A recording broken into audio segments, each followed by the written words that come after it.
Look, I know I'm in the minority here, but I don't think Robert Pattinson's Batman should be in the DCU. You what? Oh, hell no! You need to leave! In fact, I think that would actively be a bad idea. Please hear me out before throwing stones at me.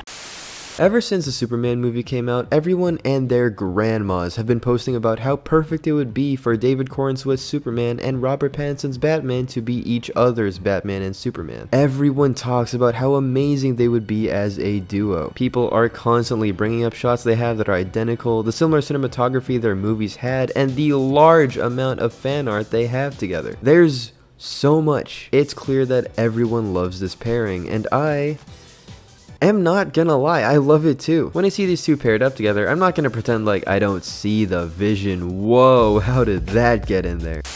I'm not delusional. These two together would make the perfect world's finest movie. A movie with these two characters meeting would probably heal the world. It would just feel right too. Some people might not remember because they just focused on his aura farming, but Batman's whole arc in his movie was that he needed to be more than just a symbol of fear for criminals. He also needed to be a shining beacon of hope for the innocent, which matches perfectly with this version of Superman. Being a symbol of hope is this guy's whole thing. People in real life have been impacted by the Superman movie so much that influencers out there talked about how much better of a person they wanted to be after seeing the movie. I wouldn't be mean to people because Superman would want me to be better.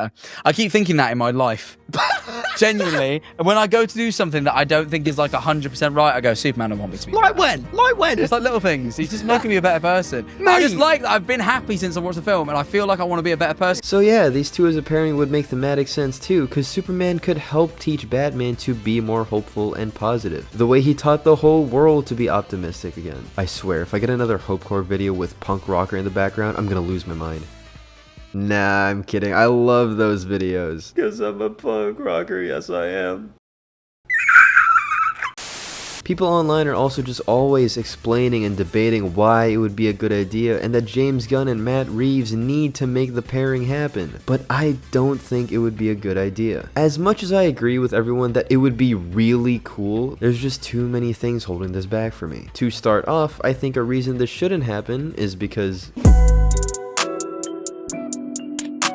Robert Pattinson's Batman is honestly just way too weak to be in the DCU. Now, some people are gonna argue that this shouldn't really matter because it's like a superficial take. Only power scalers care about stuff like that. We shouldn't let power levels stop us from having this amazing pair in a movie together. But the thing is, it goes way deeper than that. Part of the reason Batman is loved so much is because in a universe where gods and monsters exist, a human being that's capable of being a hero alongside them is inspiring. In a team where you have a superpowered invincible alien, a demigod warrior of destruction, and a man that can perceive time as frozen because of how fast he is, Batman being able to stay an important member of the team is part of what makes him so interesting. His intelligence, gadgets, resources, skill, and dedication proves that humans can be heroes without any powers. But Robert Pattinson's Batman just would not be able to do that. Yeah, he's a smart guy that's clearly skilled and has a lot of cool tech, but he would not be able to keep up with the Justice League. This is a problem because you can't be inspired by a Batman that genuinely just wouldn't be useful to the other superheroes on his team. If Robert Pattinson's Batman joined the Justice League, he'd probably be seen as someone the other members needed to babysit, and nobody wants to see that. Now, some of you may be arguing that I'm just underestimating Robert Pattinson's Batman. He's really smart, and if James Gunn decided to just buff him a little bit, then it can work out. But that would require a crazy buff that I don't know my suspension of disbelief could even handle. Batman is supposed to be one of the most intelligent characters in DC. He's not the most intelligent, but he should be in the same ballpark as some of the others. And remember, we were introduced to Lex Luthor and Mr. Terrific in the Superman movie, and they were able to show off how ridiculously smart they are. Mr. Terrific has floating tech and force fields and floating spheres that can do his bidding. Lex Luthor can clone Superman, make a portion of a building fly, have multiple pieces of tech that can subdue superpowered individuals, create superpowered individuals, and create a portal to another dimension without ripping the universe apart. Both Mr. Terrific and Lex Luthor were able to deal with an entirely separate pocket universe with just their intelligence, while Robert Pattinson's Batman is struggling to make a functioning wingsuit.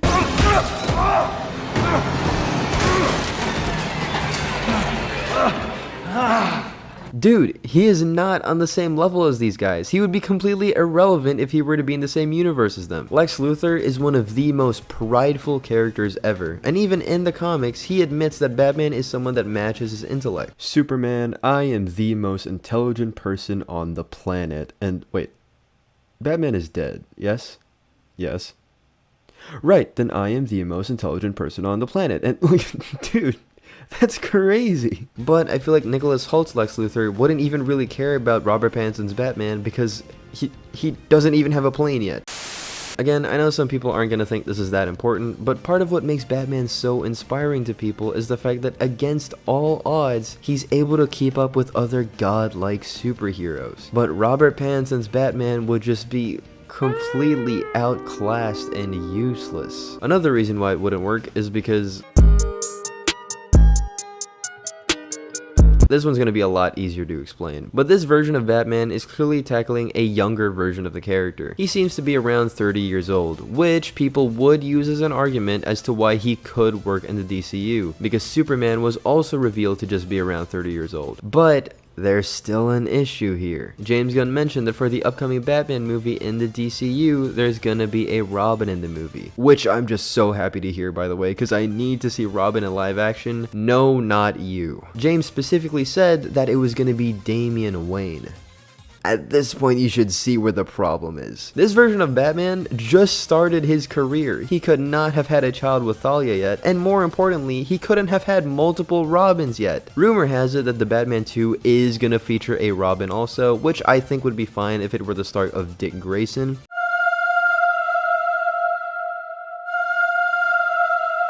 And the thing is, I can imagine Pattinson with one Robin, but for the DCU Batman to already have a Damian Wayne specifically, that means Nightwing already exists, Jason Todd already exists, Batgirl already exists, so unless Bruce started being Batman when he was like 16 years old, I don't think this is gonna work out. Look, I'm not trying to ruin the fun for anyone, cause man, even I know how hyped I would be to see Matt Reeves' version of Gotham in the DCU, cause oh my god, this is just the perfect Gotham City. Heck, I was tricked by a few TikToks into thinking that Robert Pattinson was gonna show up in the post-credit scene of Superman. Imagine my disappointment when I saw what the actual post-credit scene was. I love the idea of these two versions of the characters in the same room together, and I would be open to seeing it happen, but the logical side of me just doesn't think it'll work out. However, I am also open to be proven wrong.